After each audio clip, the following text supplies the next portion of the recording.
Buenas noches. A ver si me oyen. Sí. Hola, buenas noches a todos. Muchas gracias por estar aquí y agradecerles que estén en el último encuentro que vamos a tener. Se cierra con el encuentro literario que tenemos esta noche, el conjunto de encuentros que han sido 17 de este proyecto en este inmenso Atlántico que nos une. Y precisamente esta noche nos une la comunidad andaluza con Antonio Ramírez Almanza y nuestro representante canario esta noche, Juan Carlos de Sancho. Bueno, pues quería agradecer al público que ha sido fiel, que veo aquí a un grupo nutrido que ha venido desde el primer encuentro que tuvo lugar el 13 de febrero de este año, para celebrar los 50 años de la apertura de la Casa Museo, y que a tenor del público que ha asistido, pues creo que ha sido una experiencia gratificante, ¿verdad? Bueno, algunos asienten, o sea que me alegro. En fin, que es una pena que terminemos, pero por otro lado ha sido todo un éxito, así que les animo a que vengan a próximas actividades relacionadas con la escritura, porque la idea era pues un encuentro entre escritores actuales, ya que estamos en la casa de la escritura, ¿verdad? De la escritura, que es verdad que Pérez Galdós es novela, teatro. Esta noche tenemos a dos poetas y hemos incluido algunos poetas, pero la literatura es amplia, ¿no? Y todos los géneros son literatura. Y seguramente Galdós también era amante, bueno, seguramente no lo digo con rotundidad, también le gustaba la poesía, aunque se dedicase a la prosa, aunque no son géneros tan alejados. Y bueno, esta noche entonces tenemos a Antonio Ramírez Almanza, que es, aparte de escritor, poeta, es también presidente y director de la Fundación y de la Casa Museo Juan Ramón Jiménez. También es presidente de la Fundación Odón Betanzos, este autor que lleva el nombre de un premio literario de poesía que se convoca desde hace 19 años, si no me equivoco. Poquito más. Bien. Y bueno, y aparte de su actividad como creador, no sé si nos hablará esta noche de su último libro, ¿no? Que ha escrito un poemario más o menos reciente. Ambos tienen obra reciente, pueden, si ellos quieren, hablar de ello. Y aparte es también, bueno, ha trabajado básicamente en la política cultural, ¿verdad? En Huelva, de donde procede. Y también ha sido, bueno, es investigador, escribe en la prensa, ¿no? Y aparte fotógrafo. O sea que reúne varias facetas creativas e investigadoras, de la misma manera que nuestro compañero aquí de mesa, Juan Carlos de Sancho Ravelo, que aparte de poeta también escribe ensayos, ha escrito novelas, ¿no? Es profesor, bueno, maestro de educación especial, ¿no? Y aparte también ha sido guionista, ¿no? No sé si fotógrafo, no, guionista. Bueno, o sea que también su actividad es amplia, heterogénea y también muy activista en el terreno cultural. O sea que eso es otro denominador común de ambos escritores. Bueno, yo sin más les dejo con ellos para que disfruten de este último encuentro, que cerramos con cierta pena. Bueno, yo por lo menos cierro con cierta pena, pero al mismo tiempo contenta por la asistencia y el éxito que han tenido todos ellos hasta ahora. Bueno, muchas gracias y buenas noches. Muchas gracias. Bueno, muchas gracias por venir. Siempre uno tiene como esa preocupación si la literatura le interesa a la gente. La literatura. Hace poco estuve en la Feria del Libro de Madrid presentando el último libro, porque hoy he venido a hablar de mi libro. Y yo del mío. Y tú del tuyo. Y la verdad que me quedé un poco alucinado porque yo vendí como 10 libros porque llamé a 15 amigos. 10 tienen trabajo y 5 no. Los 5 restantes no lo compraron. Pero la cola más grande era del novio de Alaska. Creo que eran unos 280, 300 personas buscando el autógrafo. Y entonces hace un ratito estaba yo hablando con Antonio, que la verdad que nos hemos caído bien, cosa que entre los escritores siempre es algo que ayuda, ¿no? Se parece mucho a Juan Ramón Jiménez, ¿verdad? Yo cuando lo vi, cuando llegué al Parque San Telmo, creía que era Juan Ramón.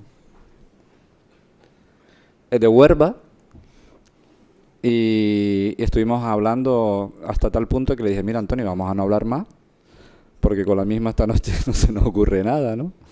Pero yo creo que una de las cosas que sí nos preocupaba a los dos es que ¿qué hacemos los escritores en la sociedad actual en un sitio como este, ¿no? ¿Hasta qué punto la literatura, la escritura, sobre todo en estos debates cuando ves en televisión, que siempre los debates son o periodistas o políticos, pero no invitan a albañiles, a escritores, a músicos, a gente, ¿no? Echa uno de menos un debate que tenga que ver más con la vida, ¿no? Con los sentimientos. Creo que Juan Ramón hablaba de algo así como que las palabras son la manera en que se vive de verdad, ¿no? La poesía. ¿Tú qué crees? ¿Vale la pena seguir escribiendo en esta Mira, sociedad actual en la que vivimos, Antonio? Yo el otro día hice una cena literaria en Perdona, mi ¿se casa. oye bien? Sí. Se escucha, Vale, vale. ¿no? Sí. Hice una cena literaria en mi casa el otro día con unos amigos. Yo tengo allí un pequeño grupo de amigos, somos 3 nada más, y hicimos una cena literaria para tratar de reconfortarnos, de saber qué pintábamos en ese moguer universalizado por el poeta de Juan Ramón, y que todos los días nos veíamos en la plaza del Marqués intentando resolver los problemas del mundo que nos rodeaba y tal. Y hacía esa cena porque teníamos ganas de encontrarnos, en cierto modo. Estos amigos míos son muy curiosos, uno es un narrador bereber y el otro es un judío, Abraham, y resulta que los 3 nos entendíamos. Hablábamos de poesía, hablábamos de narrativa, hablábamos de, en cierto modo, de lo que entendíamos para nosotros la esencia o la conciencia o la idea del espíritu. Pero a esta cena invitamos a más gente y no fueron. No fueron y luego nos dijeron que para escucharnos a nosotros no merecía la pena, y allí, aunque le pusimos el cebo de un magnífico cuscús dulce, de una carne de cabrito que yo había hecho al estilo de mi pueblo, y el judío llevaba un bacalao exquisito, ¿no? Y entonces una de las preguntas que nos hicimos al final de la larga noche fue, ¿en realidad estamos solos los escritores? ¿Sirve de algo la poesía? ¿Vale para algo la literatura? ¿Tiene algún sentido? La conclusión es que sí, lógicamente, que sí, casi por uno mismo, ¿no? En el sentido de que se puede decir que para mí, sin la esencia de escribir, no podría vivir, ¿no? Que no me pregunten, que no me pidan explicaciones de lo que escribo como lo que escribo, ¿no? Es decir, en muchas ocasiones, cuando he presentado algún libro de poemas, alguien me ha dicho, ¿y usted qué quiere decir en ese poema? No, mire usted, yo no le voy a explicar qué he querido decir en ese poema, ¿no? Esa es la esencia misma. Yo le puedo explicar a usted el proceso de creación y el momento mismo donde yo me he enfrentado al papel en blanco, donde yo me he sentado de una determinada manera, donde me han llegado una serie de elementos intuitivos, sensitivos, donde hay unos elementos que han hecho propicio el momento de la creación. Eso es mío exclusivamente, mío, nada más.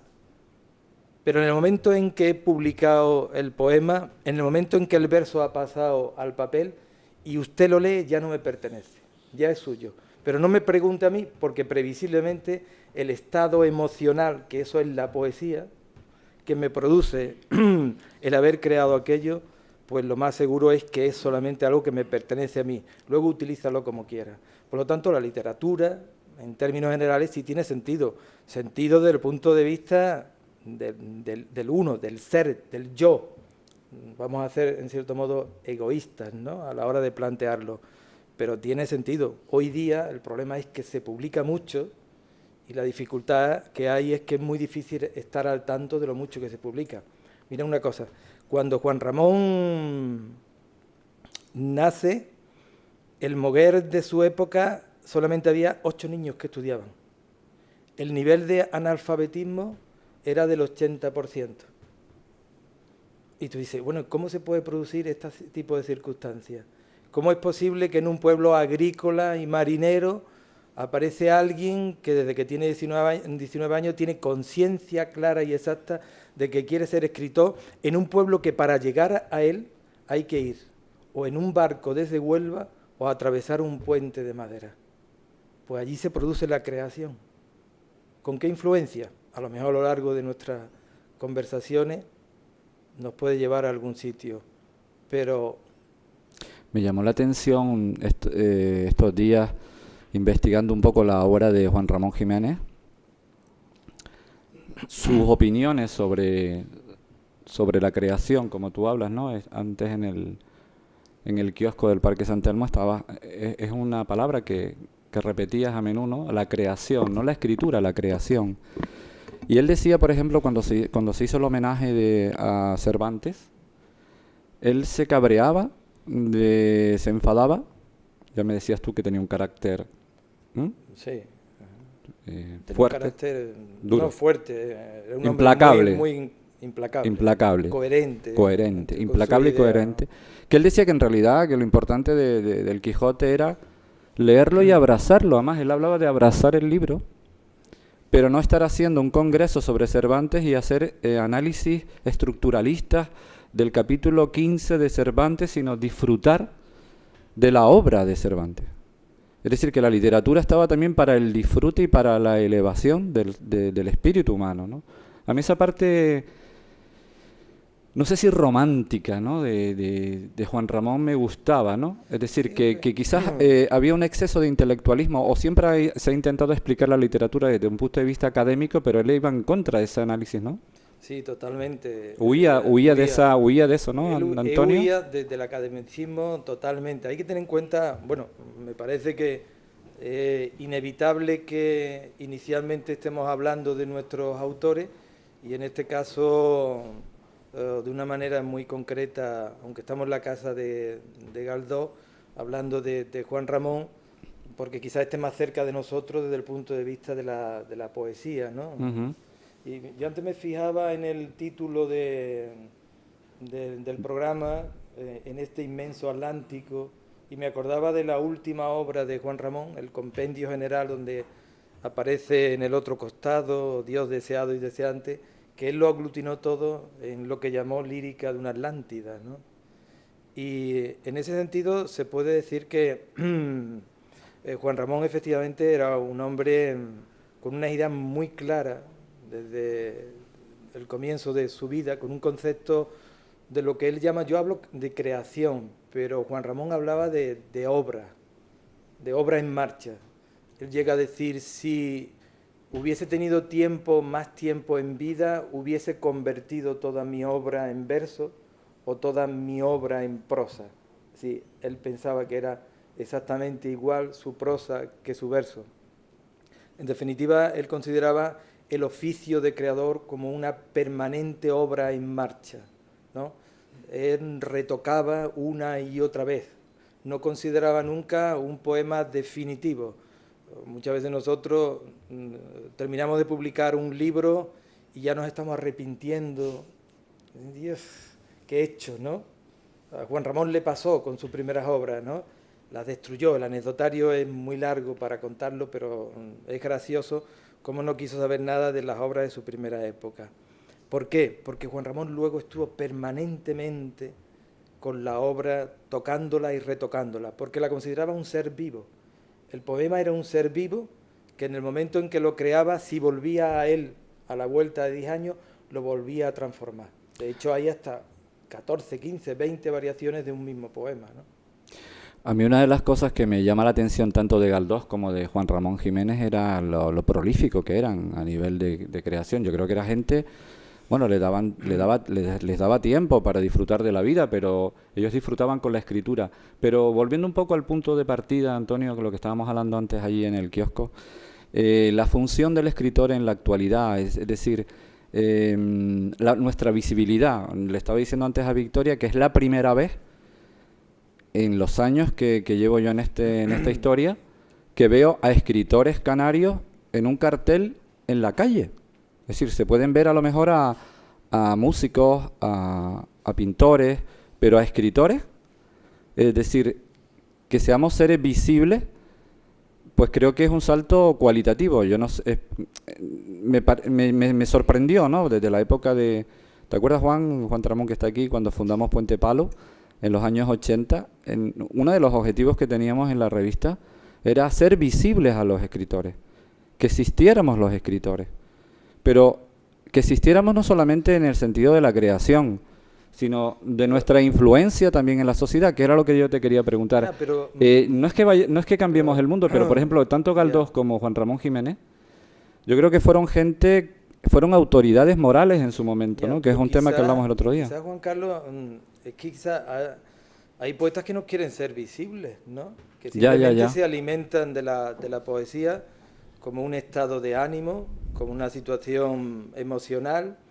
Pueden publicar o no pueden publicar. Yo vivo en un entorno poético muy extenso, donde la fauna, por decirlo de alguna manera, donde me incluyo, es bastante variopinta, ¿no? Es decir, ¿Que te incluyes en qué fauna? En la fauna de los poetas. En la fauna de los poetas. También, y más este año que estoy celebrando el centenario de Platero. Es muy variado, muy variopinto. Tú sabes, igual que yo, lo que es conocer todo el mundillo poético, ¿no? Y, en cierto modo, la parte ególatra del poeta, el que se mira el ombligo, el que solo ve su obra, el que solo quiere publicar, el que solo quiere visualizarse de una determinada manera.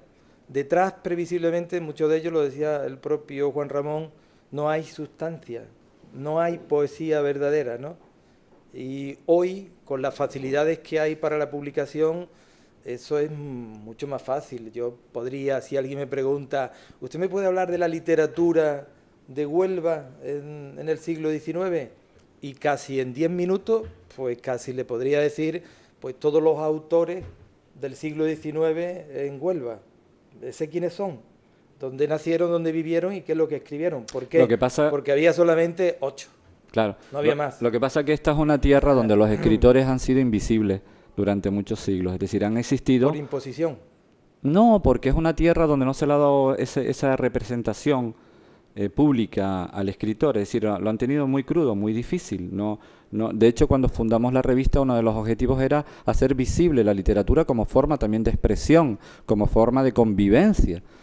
Es decir, que yo creo que el escritor también aporta a la sociedad cierta dignidad, ¿no? Ojo, es muy complicado porque hoy en día los valores son completamente diferentes. Yo no sé si en la época de Galdós y de Juan Ramón, cuando estaba la Institución Libre de Enseñanza, el krausismo, ellos formaban parte de una manera de entender la realidad, incluso la educación, la cultura de su lugar, ¿no? Yo creo que estaban más cercanos a esa influencia que podrían tener en la sociedad, pero ahora yo no sé si la tenemos. Yo no sé si la escritura real, no la escritura comercial, tiene influencia en la sociedad en la que vivimos. Pero eso es lo que comentábamos. No tanto la visibilidad publicitaria, no se trata de eso.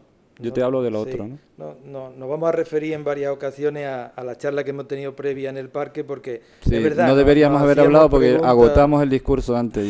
Vámonos para allá. Comentábamos, una de las cosas que comentábamos efectivamente era hacernos la pregunta, bueno, ¿dónde estamos 100 años después? ¿No? Eso. Por poner por contextualizar en el tiempo dónde estamos desde el punto de vista literario. Hemos hablado más desde el punto de vista poético, ¿no? Y en cierto modo es así, ¿dónde estamos? Dónde estamos es muy complejo, porque el mundo actual ofrece unas perspectivas líricas, por decirlo de una manera, absolutamente distintas a las que tenía el contexto histórico de nuestros escritores, ¿no? Hay que tener en cuenta, en el caso de Juan Ramón, yo el de Galdós lo conozco menos o prácticamente nada, que estamos hablando de un muchacho que se marcha a Madrid desde un pueblo que es un rincón, lo que Juan Ramón viene a llamar luego la escritura o los poetas de la periferia, a quien él entiende que son en cierto modo el baluarte, el sostén, las columnas de la auténtica literatura española en determinados momentos, cuando él se refiere a la literatura gallega con Curro Enrique, con Rosalía, Bécquer, con Verdaguer, es decir, se va a la literatura, a los autores de la periferia, pero Juan Ramón en un rincón, hay que imaginarse el Moguer, igual que hay que imaginarse Las Palmas de 1881, ¿no? Sí, Galdós también se va a Madrid, ¿no? Joven, sí. Entonces él se marcha a Madrid. Se marcha a Madrid y se va a pelear por el modernismo. ¿Es eso posible hoy? Es decir, ¿por qué pelearíamos hoy? Es decir, Juan Ramón recibe una carta de Rubén Darío y de Villaspesa y le dice, véngase usted para acá. Y con 19 años, Juan Ramón se marcha a Madrid para luchar por el modernismo. Y se encuentra un campo de batalla realmente que no le gusta, no son muchos escritores, y se vuelve a Moguer y dice, yo no quiero entrar en esta guerra, no me interesa luchar por el modernismo, yo tengo que volver a mis raíces, tengo que escribir, y luego hay un acontecimiento muy determinado que le va a influir, ¿no? Pero la pregunta, que es la muerte de su padre, que le obliga a entrar en un proceso distinto, que es el que hace que su retorno a Moguer venga a significar la gran catarsis, ¿no? Pero la pregunta que nos podríamos hacer es que hoy día, ¿a dónde iría un poeta? ¿A luchar por qué? ¿En qué estamos? ¿En la poesía de la qué? Porque ¿cuántos nombres le hemos puesto a la poesía en los últimos 20, 30 años? ¿Cuántas revistas literarias se han podido sacar? ¿Cuántos poetas publican todos los años? ¿Qué queda? Una vez a Goytisolo lo invitaron a un encuentro del literario, no sé si es en Huelva, no lo sé. Y me llamó la atención porque él preguntó, ¿y cuántos escritores? Dice, es un encuentro de escritores españoles. Y dijo Goytisolo, ¿y cuántos van a ir? Dice, van a venir 24 escritores españoles. Y Goytisolo, con esa ironía que tiene, dice, ¿hay 24 escritores en España? ¿Hay 24 escritores? ¿De qué hablamos también cuando hablamos de literatura o de poesía? Es decir, estamos hablando también de la calidad, ¿no? Pero en contraposición... Porque el otro día estuve, perdona, Antonio, Sí. el otro día estuve en Madrid, en la Casa del Libro, y cuando yo vivía en Madrid, estuve allí 11 años, y me llamó mucho la atención que en la Casa del Libro, en las mesas principales, la mayoría de los libros eran libros de bestsellers. Y la poesía que estaba en una de las repisas a la derecha, donde yo siempre iba a comprar libros, le dije al chico que cuidaba, yo, por favor, ¿la poesía? Dice, ¿la poesía? Allá al fondo, a la derecha.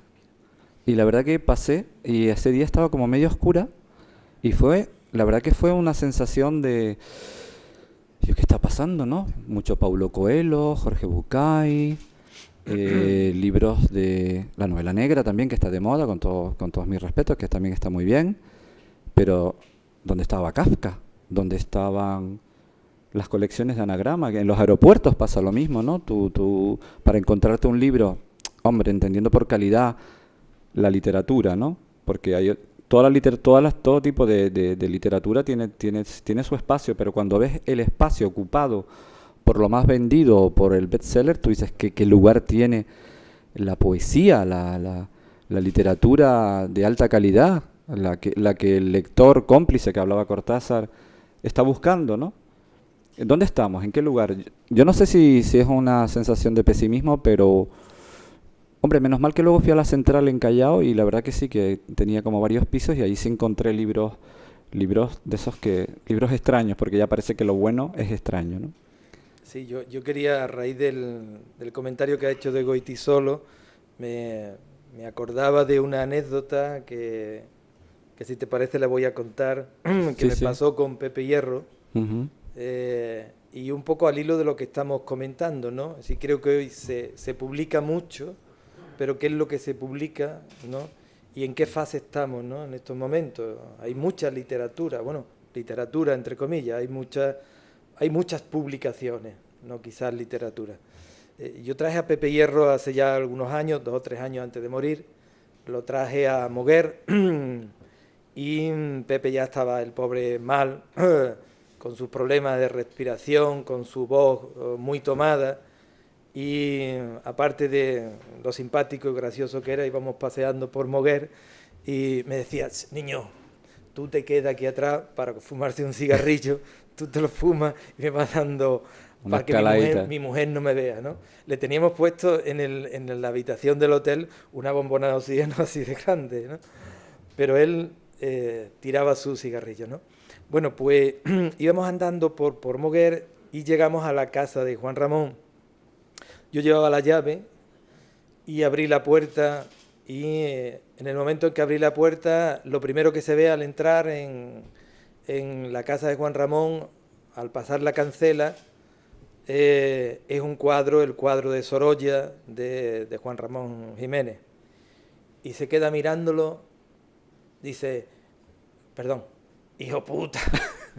Y yo, claro, yo de momento, con la poca confianza y el respeto que le tenía a Pepe Hierro, no le quise decir nada, pero ya con un poco de confianza, cuando entramos para adentro, vuelve a repetir otra vez, hijo puta. Pepe, ¿qué te pasa? ¿Por qué lo insulta? Y dice, hombre, no lo estoy insultando como tú te puedas pensar, ¿no? Pero después de lo que ha hecho, ¿para qué estamos el resto de los poetas? Lo ha escrito todo. A mí eso me hizo pensar. Posiblemente no se conozca mucho de Juan Ramón, que hay más de 7.000 poemas, que es el autor más prolífico de la literatura española después de Lope de Vega, y que sobre determinadas materias lo ha escrito prácticamente todo, que es lo que decía Pepe Hierro. Es como si nos hubiese dejado baldío el terreno. Y yo le decía que no creía en eso, porque me parece que cada creador tenemos nuestra propia capacidad. Juan Ramón tendrá, pues no sé si 300 o 400 poemas solamente dedicados a las rosas, ¿no? O a las rosas, ¿no? Y en ese sentido te hace pensar algunas veces que si no hay no estamos en una fase donde hay bastante desierto de creación, ¿no? ¿Desierto de creación o desierto de imaginario? O de imaginario. ¿O de mitología? Porque recientemente nos inventamos aquello de la poesía de la experiencia. Y yo todos los años hago un encuentro de voces del extremo, que se llama, que es la poesía no del extremo, como te aclaré, porque estuviesen en los extremos de ningún sitio, sino el extremo de la poesía combativa. Lo único que hacen es relatar. Para ello un poema es, he estado en Las Palmas, he pasado por la calle Triana, he visto un mendigo. Bueno, ¿es eso poesía? Yo pregunto, o me pregunto, pero así me llevo yo 5 días escuchando poemas. Mira, para quedar como bien... a 180 poetas. Y me tengo que callar, como decía un cantador de flamenco de mi provincia, ¿no? Cuando yo le decía, Paco, se llama Paco Toronjo, Paco, ¿cuánto sabes? Dice, sé tanto que sé hasta callarme. Oye, pues viene a cuento. Ustedes saben que una de las cosas que nos gustan a los escritores en estas conferencias es parecer muy inteligentes, ¿verdad? Y que sabemos mucho y que somos eruditos, ¿no? Que sabemos cosas, ¿no? Y la verdad que sabemos unas cuantas, ¿no? Unas cuantitas, ¿no? Pero bueno, las que sabemos más o menos las sabemos más o menos bien. Fíjate lo que decía Juan Ramón. Gracias a Google, ¿eh? Dice, lo que más indigna al charlatán es alguien silencioso y digno. Juan Ramón creía... La verdad que me da un poco de coraje estar siempre hablando de Juan Ramón en la casa de Galdós. Luego hablamos de Galdós un rato, ¿vale? Claro. Vale. Pero tú... Dentro de poco sacaré un libro de Galdós. Él hablaba de la mejora nacional, social y moral habría de venir no de los políticos, sino de los poetas y los artistas. Yo no sé si en aquella época eran más idealistas, es decir, la Institución Libre de Enseñanza, por ejemplo, de Giner de los Ríos, tuvo una influencia en mucha gente. Es decir, yo no sé si los poetas en aquella época, o los escritores en general, se sentían apoyados por un corpus también filosófico, educativo que había alrededor, y si ahora quizás no es un problema de la literatura, sino es un problema de en qué espacio puedes tú tener... Este en concreto es uno de ellos, ¿no? Aquí sí no es por hacerte la pelota, pero me parece que es un espacio importante, que es el que se le dé vida a una casa museo, ¿no? Que la literatura está aquí dentro, ¿no? Y este tipo de espacios hace 30 años o 40, tanto no, pero cuando nosotros montábamos las revistas de literatura en aquella época no teníamos ese corpus que había, ¿no? Se me está yendo el baifo y necesito tu apoyo. ¿Sabes lo que es irte del baifo? No. Luego te lo explico. Se te va la bola. Ah. La idea es que si estaban más apoyados en aquella época y si eran más idealistas que ahora, o también buscaban, porque Galdós, por ejemplo, los episodios nacionales le dio dinero, ¿no? Él creó una colección. Sí, ¿no? Y en el caso de Juan Ramón también vivió de la poesía. O sea, Pero él era un señorito, ¿no? Galdós también. Juan Ramón un señorito hasta 1900. Bueno, no o sea, señoritos por todo... la actitud en No, política ni nada, sino que era no. gente de pasta, tenían dinero. Sí, Juan Ramón procedía de una familia de la burguesía agraria y él se montaba en su caballo almirante, no se montaba en platero, ¿no? Pero en él se produce una transformación importante que enlaza con lo que tú acabas de comentar. Y él, la presencia de determinadas personas que le influyen de una manera muy positiva. Es que yo creo que la época histórica, por eso muchas veces yo no sé en qué fase de la historia nos encontramos en estos momentos. No sé muchas veces en qué momento de la historia, y aquí hay algunos historiadores que podían luego participar en el coloquio, que nos podrían decir en qué lugar, cuál es el referente que podemos tener. Uno analiza la historia de nuestro país, no nos vamos a ir más lejos, y uno más o menos puede ver un proceso histórico determinado que más o menos se puede intuir, es decir, revolución industrial, restauración, tal, y puede hacer una sinopsis de ese proceso histórico. Yo en estos momentos no sabría hacia dónde nos estamos cayendo. Cayendo. Cayendo, sí, utilizo la palabra caer, porque no sé exactamente dónde estaríamos. En aquel momento se producía, voy a volver atrás, una situación bastante favorable para ellos, visto desde el punto de vista de la historia que ellos viven. En el caso concreto de Juan Ramón y todo el colectivo de lo que fue la generación del 14, que en cierto modo es la generación, tanto desde el punto de vista científico como literario, más importante que va a tener este país y que va a ser trucada, rota en el 36, es la que viene, en cierto modo, arrastrada ya por el movimiento krausista, que a través del doctor Simarro, a quien Juan Ramón conoce bastante bien, y sobre todo la paternidad indiscutible de Giner de los Ríos, ¿no? Ese andaluz de fuego, como Juan Ramón lo califica, ¿no? Y luego Fernando de los Ríos, pero sobre todo Giner de los Ríos con la institución libre de enseñanza. Es que Juan Ramón entró de lleno, y Pérez Galdós también, pero Juan Ramón muy de lleno, tan de lleno que él era el responsable en la residencia de estudiantes de las publicaciones. Él era, en cierto modo, el que llevó a cabo proyectos importantes con la institución libre de enseñanza. Y con toda esa formación krausista, porque se puede entender, o se ha dicho en un momento determinado, lo que se quiso llamar el socialismo natural, Juan Ramón regresa a su pueblo y se da cuenta que ya Moguer no era el mismo, pero no porque Moguer hubiese cambiado, sino porque quien había cambiado era el poeta. Las ideas eran distintas, ya las catedrales no eran templos, como él había cantado. Cuando yo era el niño Dios, era Moguer mi pueblo, una blanca maravilla, la luz con el tiempo dentro. Cuando llega, nuevamente, ya dice que no tiene la luz con el tiempo dentro. Ya entonces ve al pobre, ve al cacique, lo ve todo y escribe Platero. Que no lo escribe para niños. Entonces se produce un fenómeno realmente importante que ellos tienen la oportunidad de vivir desde el punto de vista literario y desde el punto de vista histórico, como es el caso de Galdós, que escribe la historia de este país. Pero yo creo que algo común que tiene tanto Galdós como Juan Ramón Jiménez es que ellos estaban atentos a su época. Es decir, tú cuando lees a Galdós o cuando lees Platero y yo, son testimonios también de una realidad que nos ayuda a comprender la condición humana, es decir, desde lo local a lo universal. Y no sé si en ese sentido ellos eran personas más comprometidas con lo que tú llamabas allí en el parque la creación también de un imaginario que nos ayudara a comprender en qué lugar, como tú dices, estamos. Yo no sé si la poesía o la literatura de ahora, que está más influenciada por el éxito, la fama, el índice de ventas, muchos autores se consideran buenos autores y venden muchos libros. Yo no sé si ellos tenían esa preocupación, si de alguna manera estaban sometidos como nosotros a esta inmediatez, a esta prisa, y si tenían más posibilidades de incubar su obra de una forma más lenta, más filosófica que ahora. Sí, por supuesto. Los tiempos no son los mismos, ¿no? Es decir, nosotros somos hijos de un tiempo... O no sé si uno se imagina a esos escritores como más escritores, ¿no? Más ese sentimiento. Bueno, es que en realidad estamos hablando de dos autores que se salen fuera de los límites... De lo normal. De lo normal.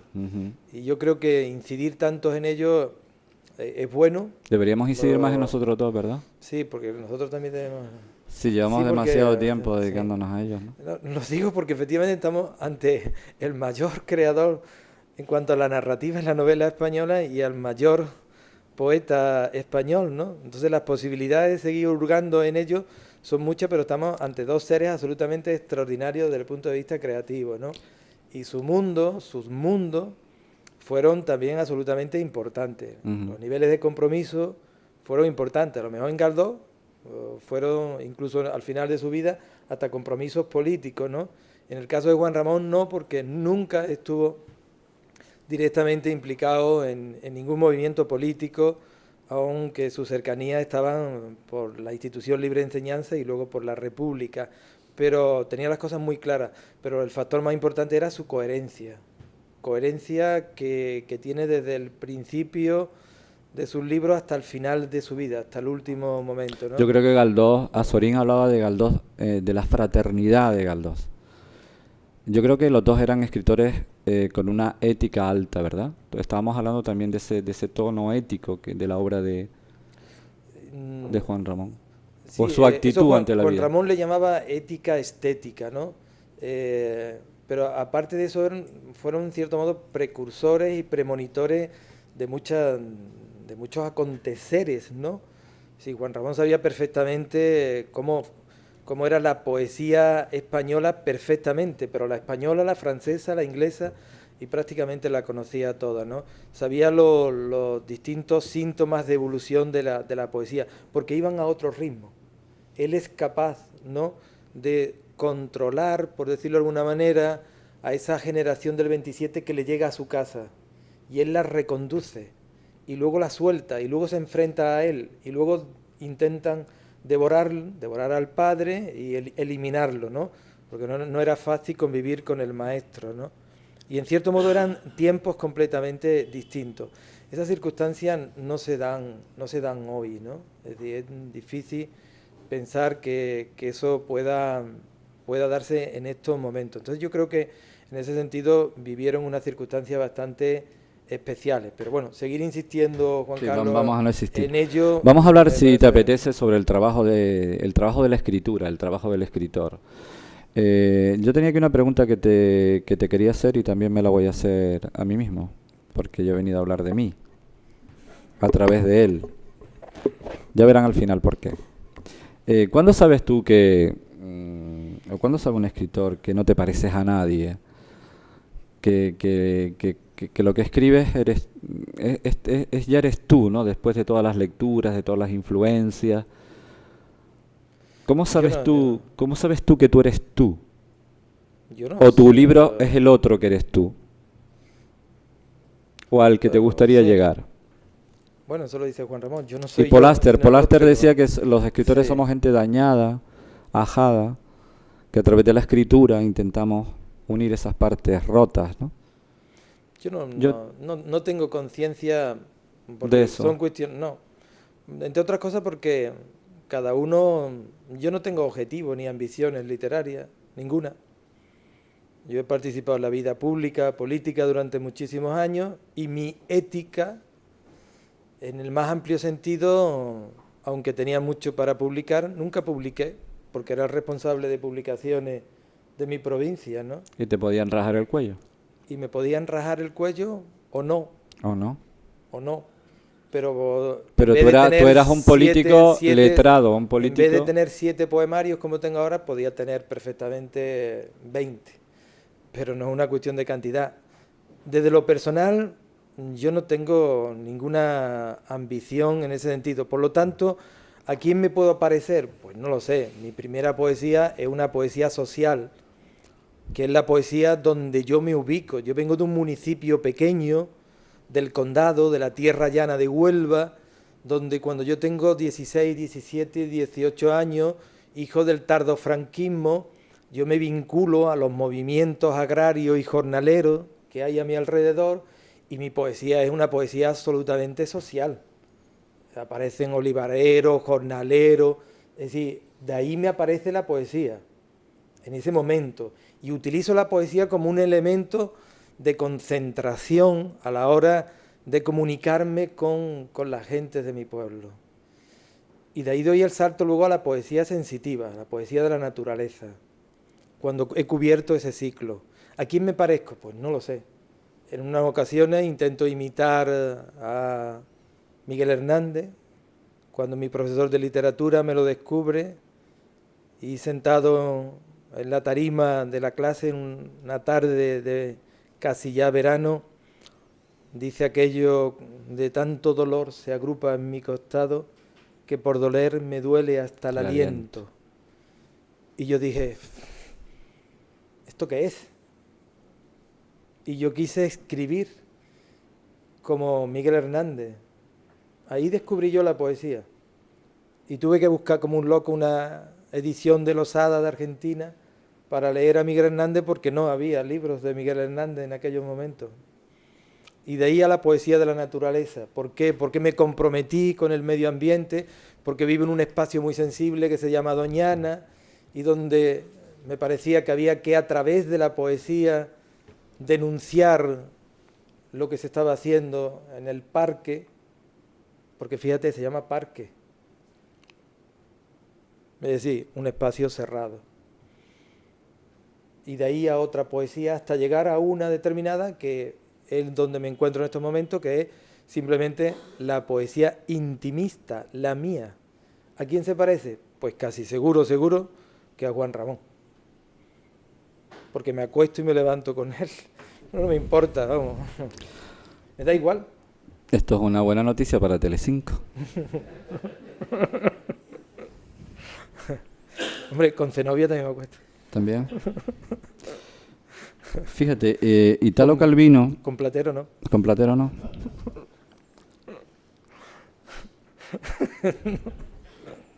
Eso vendería más. No, seguro, ¿verdad? Fíjate, Italo Calvino propone para el nuevo milenio 4 conceptos que a mí me gustan, ¿no? La levedad, la rapidez, la exactitud, la visibilidad y la multiplicidad.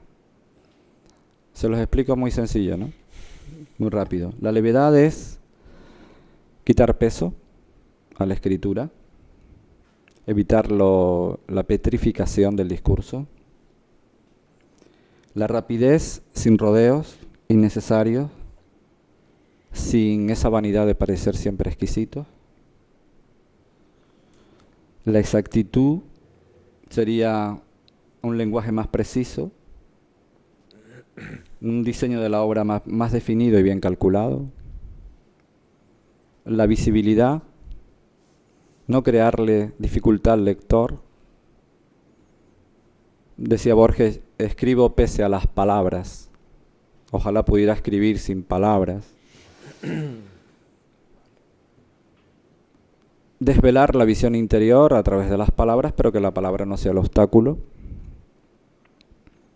Y la multiplicidad no significa enciclopedismo, tampoco exceso de información.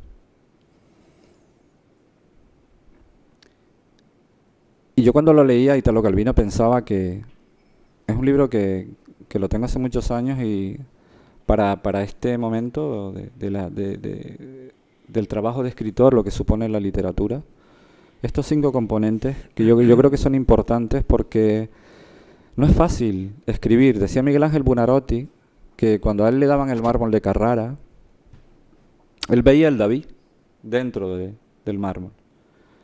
Y su trabajo era quitar mármol para encontrar la escultura. Y yo creo que eso tiene que ver con esa visibilidad, con esa sencillez que propone Italo Calvino, y que yo no sé si se consigue con el tiempo, porque te puedes acostumbrar a ser barroco y serás barroco de por vida. Pero uno siempre, cuando lee una buena obra, tú notas que la palabra no es un obstáculo, sino que la palabra desvela una claridad. Y aquí sí me gustaría hacerle un piropo al escritor Juan Quintana, que coincidimos. Lo siento, Juan, viniste.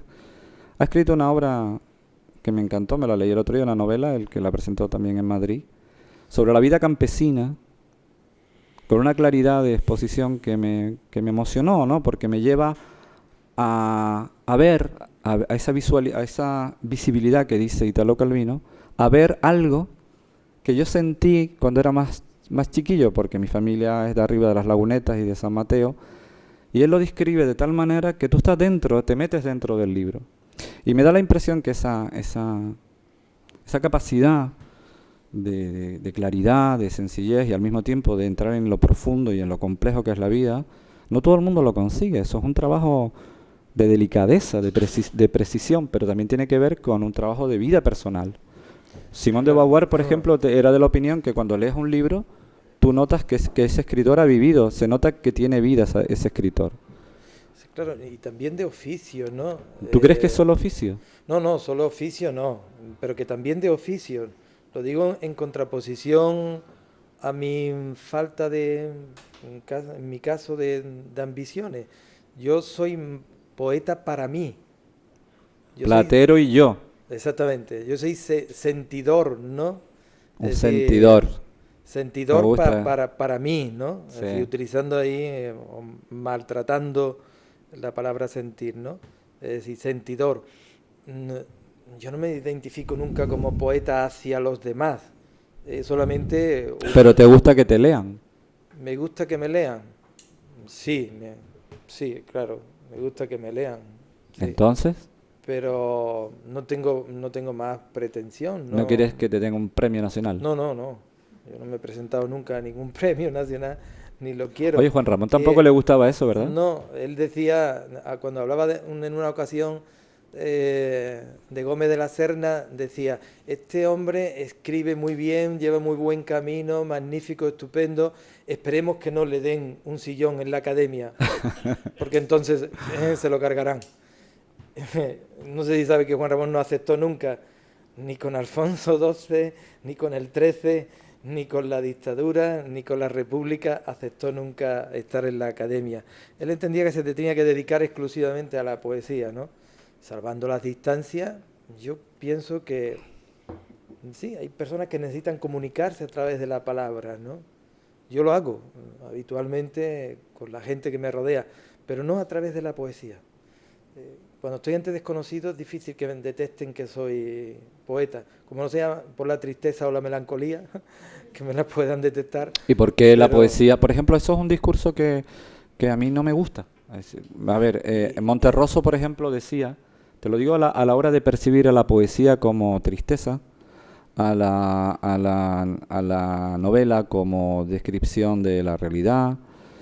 Decía Monterroso, dice, cuidado que te encuentres con un poeta porque te carga de pesimismo, cuidado que te encuentres con un novelista, con ese maleducado que necesita 287 páginas para contarte algo que te debería contar en un cuento.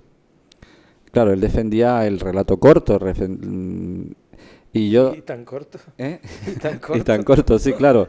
Al final todo el mundo nada más que se sabe lo del dinosaurio, ¿no? Y la verdad que no se han leído el resto de los cuentos de... Oye, por cierto, ¿el cuento y la poesía podrían tener algo parecido? Porque a lo mejor la poesía se escribe así, y si lo pones así, en horizontal, podría ser un cuento. Después de Disney, no. Después, ¿no? No, creo que no, vamos. Yo creo que desde los 50 para acá y después Ya ves, Jesús, que hay gente más pinchona que tú. No es cierto. Después de Disney han roto con todos los paradigmas del cuento, ¿no? Pero a mí ahora hay mucho cuento, ¿no? Mucho cuento, pero poco cuento. Claro, si tú elevas a categoría de que la chispa de la vida es la Coca-Cola, pues entonces en esas estamos, ¿no? Y desde esos paradigmas tú te puedes pensar que lógicamente estamos ante se está manipulando en este momento yo leía el otro día las emociones, ¿no? Hay un mercado de la emoción. Es decir, los Estados Unidos, leía el otro día, no sé en España cómo estaremos estadísticamente, había 1.500.000 psicólogos. Y 10.000 aforados. Y 10.000 aforados en España. Es que se va relacionado, ¿no? Entonces... Qué fuerte, ¿no? Fuerte, ¿no? Es fuerte, sí. Es fuerte Deberíamos estar aforados los poetas. Como gane usted más de 10.000 euros, no pasa nada. Nosotros estamos afuerados. Afuerados. Yo creo que estamos empezando a entrar a trapo. Oye, Antonio,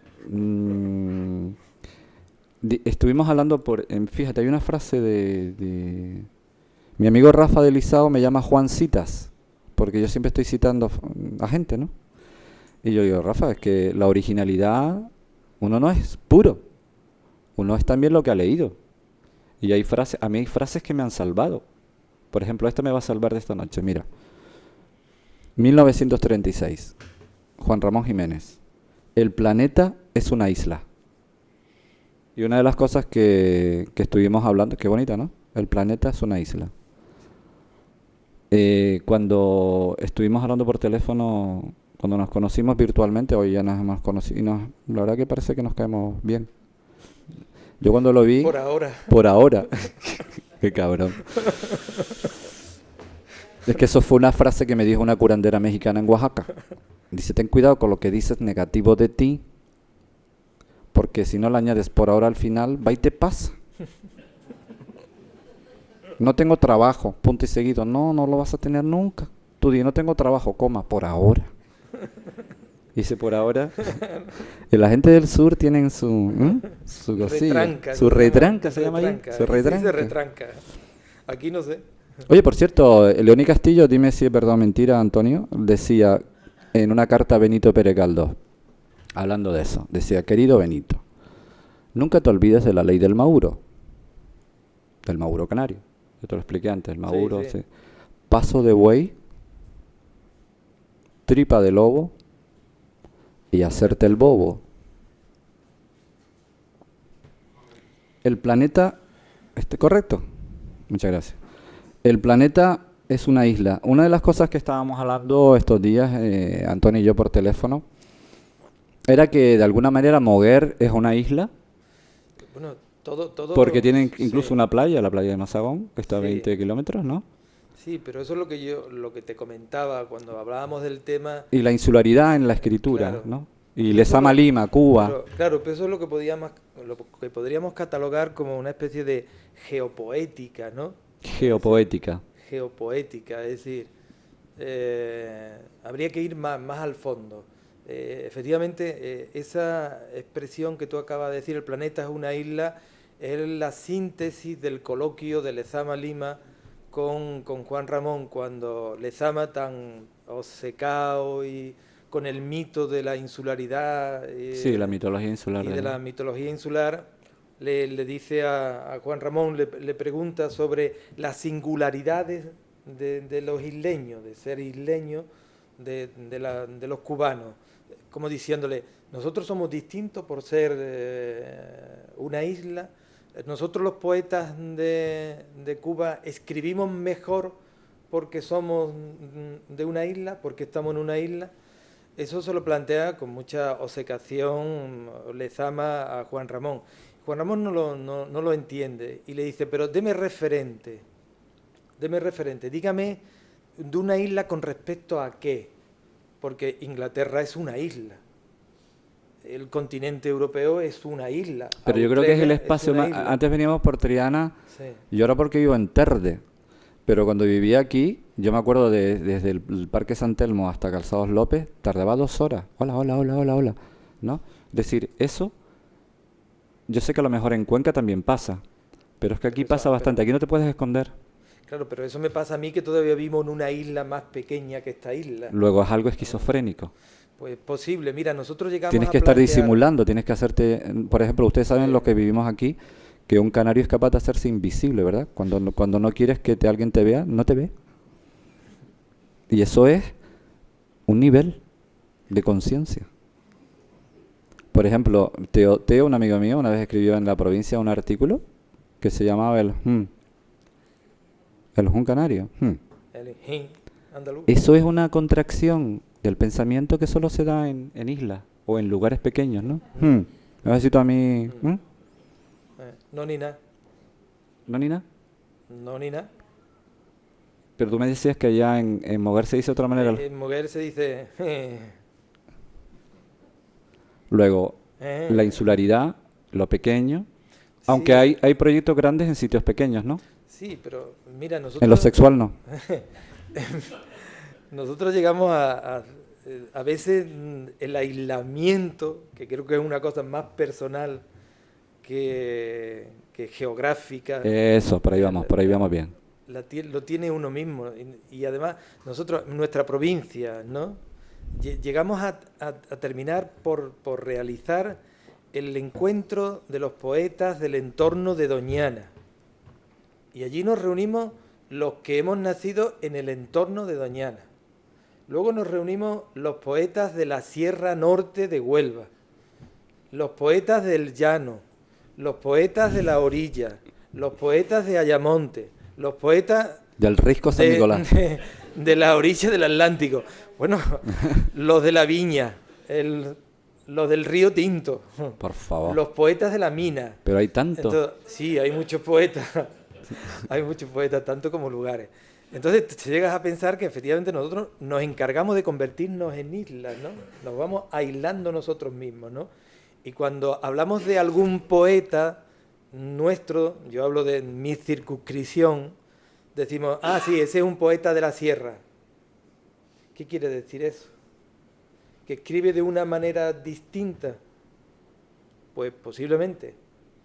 José María Morón, un poeta de principio del 20, escribió un libro que fue Premio Nacional de Literatura, que era Minero de Estrella.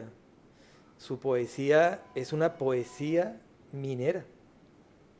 Y se nota las diferencias. Nosotros notamos las diferencias. ¿Qué quiere decir? Que estamos condicionados por la naturaleza. Nuestro proceso evolutivo es un proceso que ha estado en función del medio ambiente. ¿Nuestro proceso creativo no será también igual? Mira, yo vivo en una planicie. Yo no soporto la montaña. No puedo. Es decir, rápidamente tengo que ir a buscar el mar. La necesidad de ver el mar, que lo tengo a 20 kilómetros. No puedes estar con un tío de altura, ¿no? Como yo. No. Me sobrepasas. Mira, Eduard Glissant, un poeta de Martinica, a mí me encanta. Él tiene un libro que se llama La poética de la relación. Y tengo la impresión de que eso solo lo puede escribir un insular.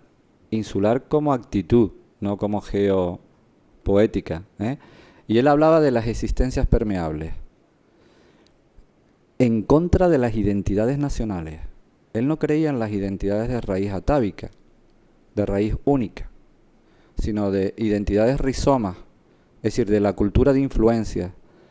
Y Eduard Glissant, en la Martinica, hablaba de la creolidad, de los barcos que llegan a una isla, ¿no? Es decir, son culturas muy visitadas, más visitadas que, yo no sé si el centro de Castilla, no lo sé, pero yo sé que las islas tienen algo que no es ni mejor ni peor, pero evidentemente son lugares más heterodoxos. Aquí hay culturas más mestizas, es decir, Alonso Quesada y Tomás Morales eran casi vecinos, primos hermanos, pero cada uno escribía totalmente diferente. Pero yo en cambio, que he vivido en Valencia y viví 3 años en Valencia y 11 en Madrid, yo sí noto que en la península, que le llaman algunos mexicanos una isla en pena, hombre, nos tenemos que tener un poquito más de autoestima los isleños, ¿no? Hay quizás más costumbrismo, se sigue un poco más una línea más ortodoxa. En cambio, en las islas hay una heterogeneidad, una creolidad, que Alejo Carpentier también lo habla, ¿no?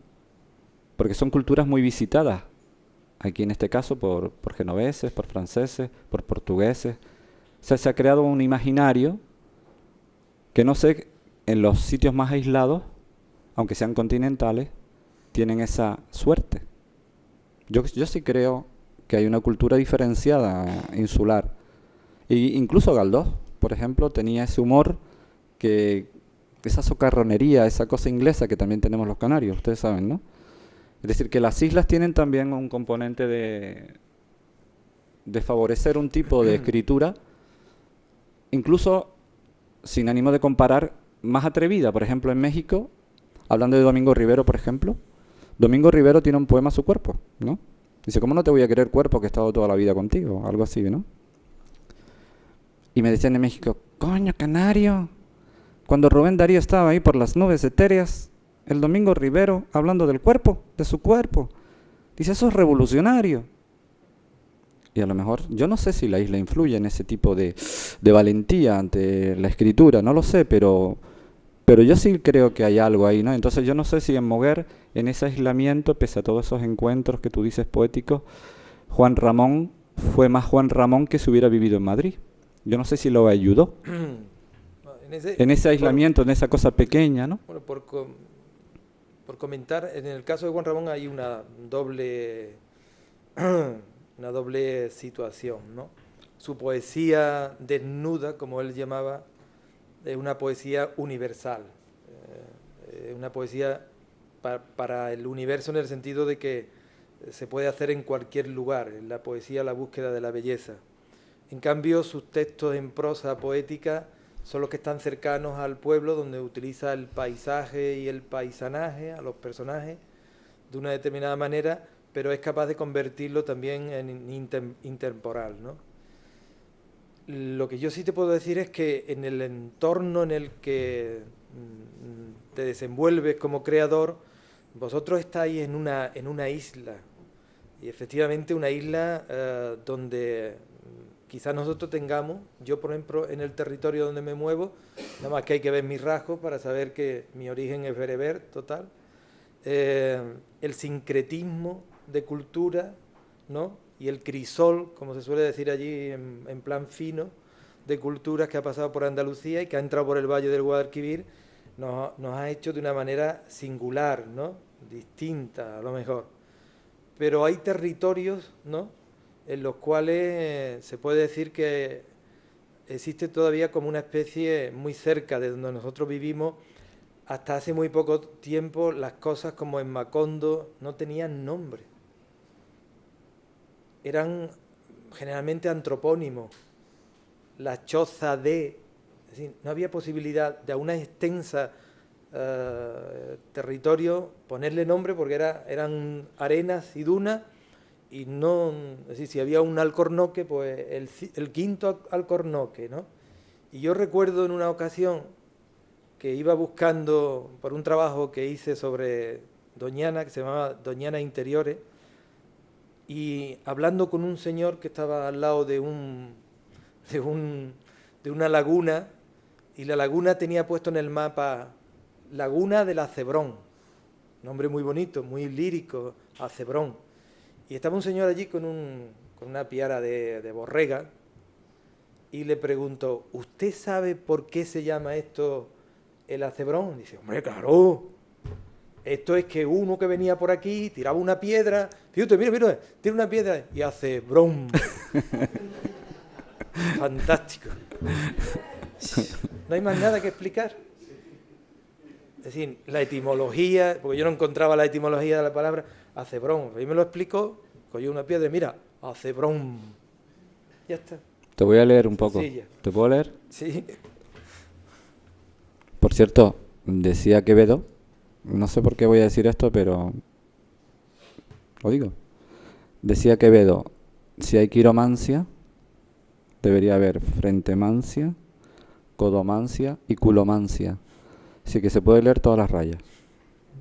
Yo te voy a leer ahora. Y luego lo del fantástico, ¿no? El humor, por ejemplo, que es un tema que yo quería hablar contigo, porque decía, no, yo no tengo la gente... No, yo no soy humorista y tal. humorista. No. No.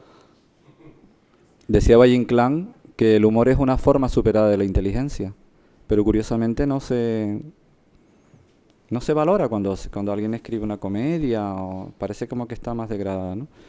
Lo leo, para que lo conozcan un poco más. Un fragmento de un poema tuyo, o un poema en prosa. Todo está en su sitio esta noche, pero ya nada tiene su sitio. Las distancias y las medidas no son las mismas. Han cambiado su espacio casi 1 milímetro imperceptible del estado anterior. En el cuerpo, los ritmos y la circulación sanguínea se precipitan a velocidades desconocidas, turbulentas, apacibles, como dudando del aljibe que lo espera. Ya no sé a qué altura están los libros, ni sus formas hasta ayer familiares, míos, nacidos en la misma respiración y ahora extrañamente alineados hacia el perfil de las azoteas. Me he quedado quieto esperando la brisa fría de la madrugada, pronunciando un mantra de entrecortados hálitos. Un detener pulsos por si la voz se recibía. Me dejo caer en el regazo de los vientos ábregos, juntándome a la delicia y el ardor de una veleta sin viento. Qué sensación de desmayos en un mar deshecho de espumas que no conseguimos alcanzar. ¿Tú crees que la poesía tiene que ver con el pensamiento o solamente con el sentimiento? ¿El pensamiento? Si te digo que ese poema lo escribí hace 12 años después de venir de Las Palmas. ¿Ven cómo la insularidad influye en Andalucía? Oye, la gente del sur tenemos algo... Un tercer Porque ojo. volví, Un ya tercer no ojo. era nada igual. Ya Y todo estaba en su sitio. Eso fue por el año... Estoy mirando a los que son cómplices de saber que fue el encuentro, no me acuerdo qué encuentro que hicimos, y nos alojamos en el Hotel Parque también.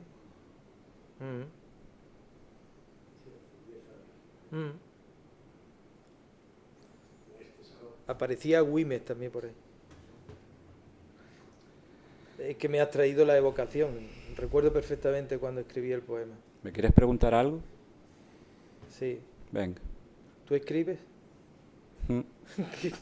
¿Qué escribes? ¿Para qué revista es la pregunta? No habíamos venido a hablar de tu libro, pues léanos algo de su libro. No lo tengo aquí. ¿Un poema? Ah, sí, lo tengo ahí en una bolsa para que los que... Bueno, el último libro que escribí se llama La Casa del Caracol, donde incluyo un fragmento que se llama El pensamiento archipiélago. Y a mí me gusta escribir ensayo, ¿no? Me gusta escribir cuentos.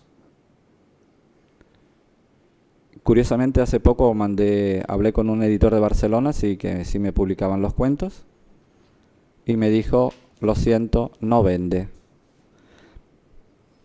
Y yo dije, coño, ni yo vendo. Me gusta escribir cuentos porque no es fácil escribir cuentos, y a mí la verdad que leer novela me cuesta leer una novela. Hombre, si tiene ese tipo de viaje, de visibilidad, de exactitud, de levedad y rapidez, sí. Sí leo. Tú dices, Juan Carlos, Sí. En La Casa del Caracol, creo recordar, que me lo he leído, que al principio... Sí, la verdad que nos hemos leído, la verdad que sí. Comentas que escribe desde la dispersión. Sí, claro. Desde la dispersión. Hombre, si tú ves a Pessoa, lees a Pessoa, fue mi libro, el libro del desasosiego. Libro de culto mucho. Sí. El libro del desasosiego lo tuvimos mucho tiempo en la mesa de noche, ¿no? Porque uno vive ese desasosiego. Pero Pessoa, los heterónimos de Pessoa. Rafael Argullol vino hace poco, hace unos años aquí, no me acuerdo si vino hace 2 años a dar una conferencia en el CAM, y él decía que eso de conocerse a uno mismo es imposible. Porque dentro de ti hay 100, 20, 30 seres ahí en debate, ¿no? Fernando Pessoa lo solucionó con los heterónimos, ¿no? Se inventó un montón, no solamente los 4 que lo hicieron más famoso, ¿no? Pero él tenía dentro de él esa dispersión, que no es mala. Eso sería un buen debate, ¿no? ¿Por qué tienes que ser solo escritor de esa manera, ¿no? En mi caso, por ejemplo, a mí me gusta escribir ensayo, me gusta escribir poesía, me gusta escribir cuentos, me gusta pensar y dejarme llevar. Uno de los capítulos del libro La Casa del Caracol se llaman Pensatiempos. Los pensatiempos es pasar el tiempo pensando. Y son esas ocurrencias que uno tiene sobre la marcha mientras vas paseando, Antes, cuando venimos para acá, vimos a 4 personas vestidas de ejecutivo. Sí.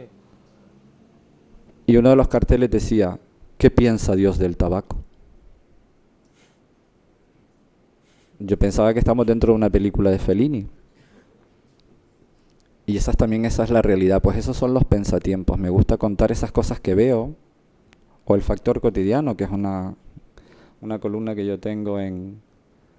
Ya que no te pagan en los periódicos para escribir, pues yo, coño, utilizo Facebook o lo que sea y contamos esas historias, ¿no? La cotidianidad me interesa lo filosófico también.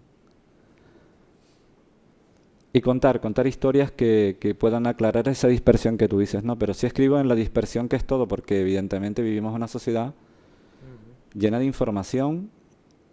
Por cierto, hay un fotógrafo japonés que decía el exceso de información conduce a la nada. Lo que sí yo intento ahora es escribir, concentrarme un poquito más, darle tiempo a la incubación, a la elaboración de lo que escribo, quitar adjetivos, excesivas metáforas, limpiar un poco el texto, pero la dispersión se mantiene.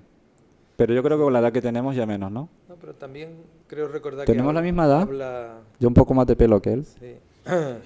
Me lleva 3 meses. Sí. Que creo recordar que también hablaba que tu objetivo era la serenidad a través de la escritura. Claro. Ese es el objetivo. Hasta luego. Sí, la serenidad, yo creo que la literatura es como un bálsamo también, es como una especie de medicina. Si no te apura el ser famoso, si no te apura el éxito, no se sabe, si no te apura la prisa.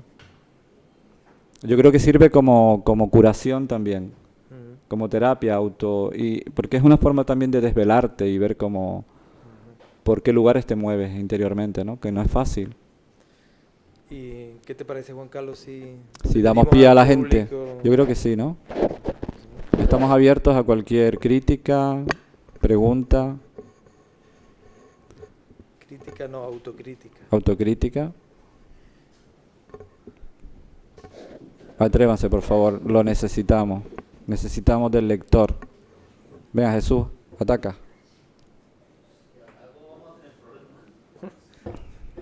Eso es lo que queríamos. Eso es lo que queríamos.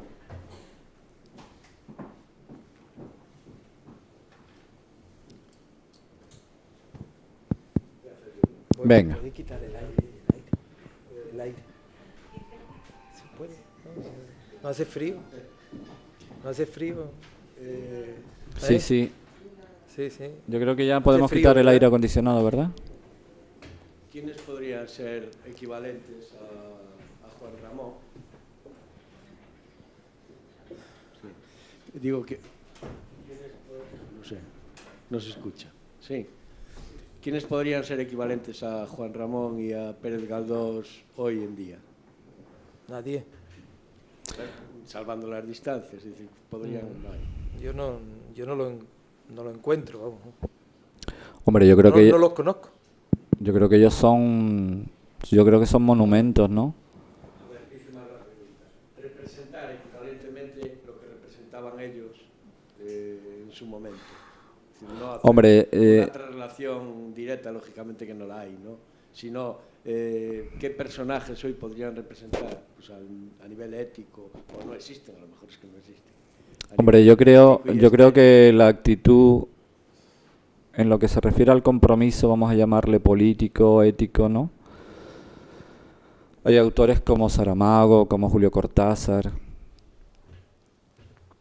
Hombre, ya no están, como Manuel Vázquez Montalbán, Eduardo Aroteclen.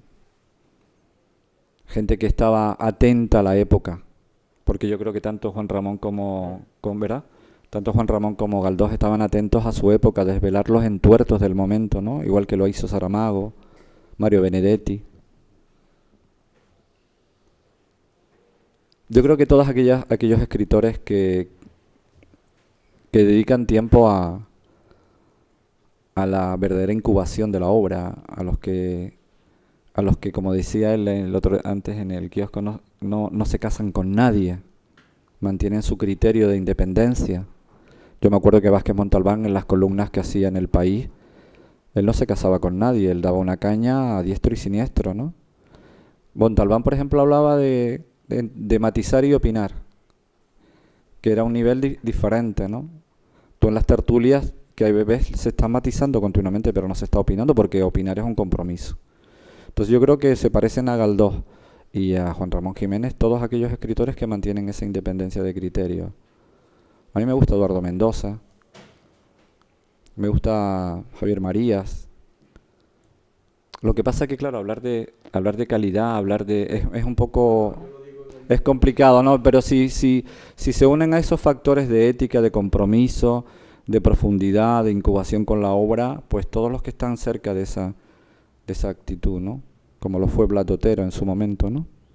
Un hombre comprometido y que su obra de alguna manera también te eleva, ¿no? Te lleva a una situación de paz y de compañía, ¿no? Que no todo el mundo lo consigue. No sé, es que es muy complejo porque cada uno tiene su gusto literario, ¿no?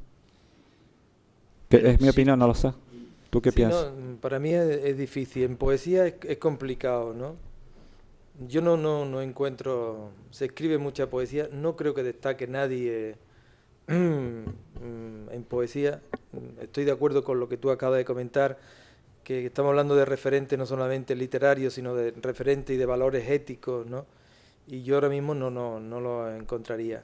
En narrativa, que quizás hay más, no sé, yo he estado en algunos momentos muy cercano a Muñoz Molina, me parece que tiene una obra bastante firme, pero como decía Juan Ramón, lo han hecho académico y no sé si lo van a estropear, ¿no? No lo sé. Sería un debate muy abierto, ¿no? Porque creo que cada uno tendríamos aquí a muchos autores seguros que poner encima de la mesa. Pero existe lugar, es decir, cada vez que se plantea esto, yo he asistido a varios debates, se plantea la figura del escritor crítico con la sociedad, del escritor que intenta crear una corriente de opinión o defender una corriente ética, y nos metemos en una discusión de tirios y troyanos. Entonces al final me voy con la impresión de que nos perdemos en que si el mercado fagocita al escritor, si el escritor se vende al mercado, si el mercado también crea una tendencia, si lo importante es vender, ser o aparentar ser. En última instancia, Jesús, es una decisión personal, ¿no? A mí me gustan los escritores que se comprometen políticamente, por ejemplo. Los que van en contra del poder. Los que, mira, por ejemplo, los que desvelan estas mentiras, por ejemplo, ¿no? Palabras que están de moda. Gestión indirecta, es privatizar. Desarrollo sostenible, codicia. Desafección, estar hasta los cojones. Daños colaterales, asesinatos masivos. Son palabras secuestradas. Son palabras de la mentira oficial. Cortázar dio una conferencia, cuando yo tuve la oportunidad de entrevistarlo, en Madrid, hablando de eso, ¿no? De que la labor del escritor también es desvelar el entuerto, ¿no? Cómo se manipulan las palabras. De hecho, la palabra libertad era un centro de detención y tortura en Montevideo, en Uruguay. Y él decía que quizás la labor del escritor es recuperar palabras como codicia, privatizar, asesinato en vez de daño colateral. Es decir, estamos quizás en un mundo, lo que estábamos hablando al principio, un mundo de mentira, donde la clase política se ha hecho dueña del discurso, de la opinión pública. Claro. Y evidentemente yo creo en esos escritores que son capaces de decir, eso es una mentira, no es desarrollo sostenible, es codicia. Decía Cortázar, la palabra es codicia, porque tiene un valor moral esa palabra. Entonces la van apartando, la van quitando del discurso. Incluso Marta Sanz el otro día con Juan Tramón hablaba de la ideología invisible que subyace en la obra literaria, ¿no? Eso también es un compromiso, ¿no? No es que los escritores tengan que ser apóstoles de la política ni nada, ¿no? Pero sí que tengan esa capacidad de desvelar la vida y sus asuntos, ¿no? Me gusta ese tipo de gente, que te lleve a sentirte mejor, ¿no? Sí, Sí, Antonio. Sí, no, lleva...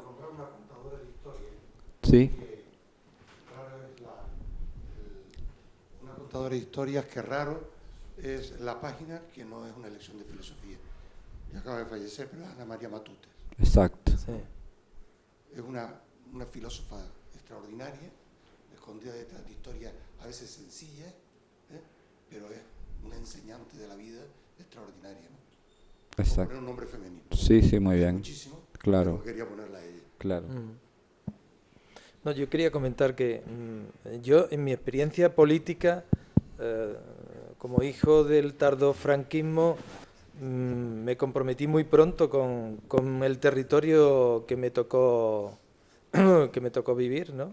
Era un espacio muy manejable, 7.000 o 8.000 habitantes, y venía de los movimientos heredados del 68 y creé un grupo que en aquellos momentos nos gustaba llamarle Colectivo de Animación Cultural, ¿no? Y luego le poníamos el nombre, ¿no? Y desde ahí dábamos el salto a la política cuando llega la democracia. Yo he vivido la experiencia de la vida política cultural, por eso hemos comentado en determinados momentos, yo no sabría dónde estoy en este momento. Hubiese podido empezar perfectamente diciendo que quizás mi grado de decepción en este momento es de los más altos que haya podido tener jamás en mi vida. Es decir, no ver nada. Porque como en alguna ocasión he tenido oportunidad de comentar, y en público, y en algún debate, a mí no me importa ya el dinero que nos hayan robado, el dinero que nos estén robando. Lo peor de todo es que me hayan robado la ilusión. Eso es lo que no voy a perdonar. Porque con toda esa ilusión llegamos mucha gente a querer transformar la sociedad que estábamos heredando. ¿Y qué ha ocurrido? Pues ha ocurrido que hemos dejado en el camino muchas cosas. Y como decimos en mi pueblo, para este viajito no hacía falta estas alforjas, ¿no? Y el resultado es que nos hemos encontrado de la noche a la mañana una cultura oficializada y por lo tanto idiotizada, ¿no? Se lo he leído a Juan Carlos en algún momento por ahí, y eso es cierto. Y yo he tenido responsabilidades de cultura y creíamos que había que dar todo lo que no habíamos tenido nunca, y nos estábamos equivocando. Estábamos llegando a un terreno donde había que hacer todas las infraestructuras, todos los teatros, todas las casas, todo, y se nos colaron los oportunistas, se nos colaron los oficialistas, se nos colaron los listos. Y cuando nos dimos cuenta, los ingenuos, que prefiero seguir siéndolo, estamos que no podemos más. Necesitamos orfidal cada 8 horas. Estamos desencantados. Y además cuando te eliminan al enemigo, porque ya no sabemos ni a quién tenemos que quitar de en medio, pues la verdad es que llegas a un cierto grado de decir, ¿cómo es posible que con 57 años, que son los que yo tengo, haya podido vivir un proceso dentro de la historia de mi propio país que sea capaz de decir, viví el final de una dictadura, el proceso de ilusión de una transición, me incorporé a la responsabilidad política a través de la creación y en este momento estoy en el desencanto?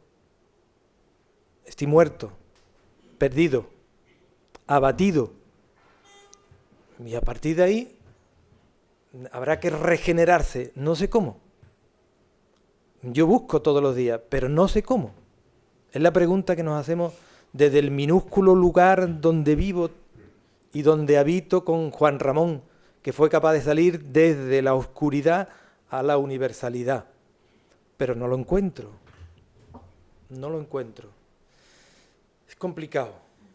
A mí me parece que el tema es complicado. El debate es triste. Yo antes le reprochaba a mis amigos que no se comprometían. Yo no les decía que fuesen militantes de nada, ni de partido, ni nada, pero que saliesen y decía, no, los poetas y los escritores estamos bien en nuestros cuarteles de invierno.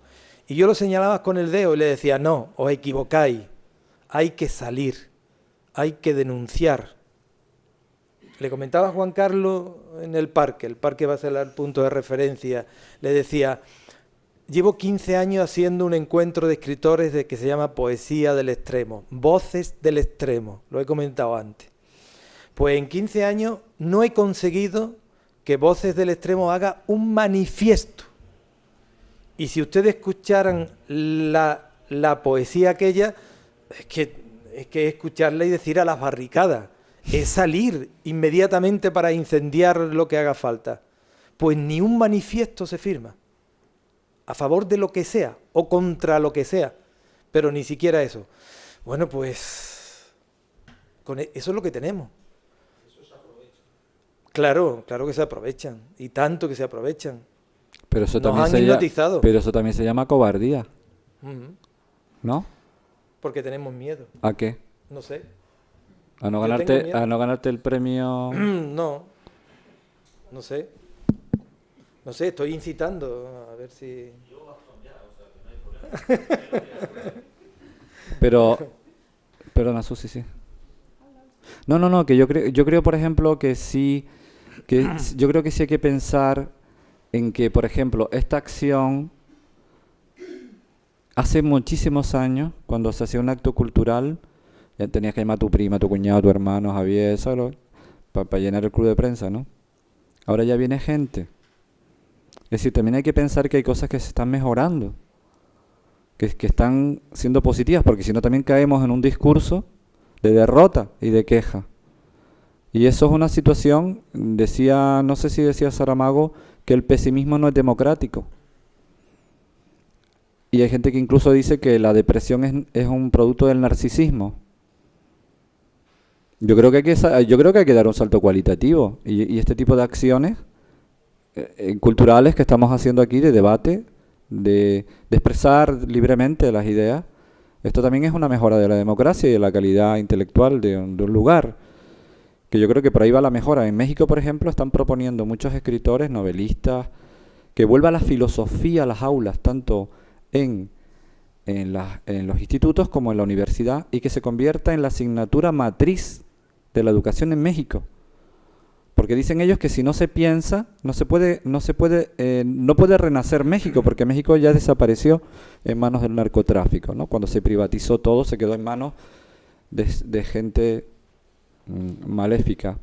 Entonces yo creo que este tipo de acciones, tanto en lo que haces tú con esos encuentros en Huelva, lo que organiza aquí la Casa de Galdós, en el Museo Domingo Rivero, yo creo que son focos de pensamiento y de cultura que pueden favorecer la convivencia y otro tipo de discurso, ¿no? O como diría Federico García Lorca, bendito este trabajo que me lleva a la inutilidad. Es decir, que se pueden generar otro tipo de valores. Perdona, Susi. Bueno, hola, me alegro mucho de haberte escuchado. Solo quería comentar que decías antes, comparando con Juan Ramón Jiménez, ¿quién habría hoy o dónde tendría que ir hoy un poeta? Que Juan Ramón se fue en busca del modernismo. ¿Qué haría un poeta hoy? ¿A dónde tendría que ir para hacer algo así valiente, atrevido? ¿Qué arriesgaría a la hora de ir?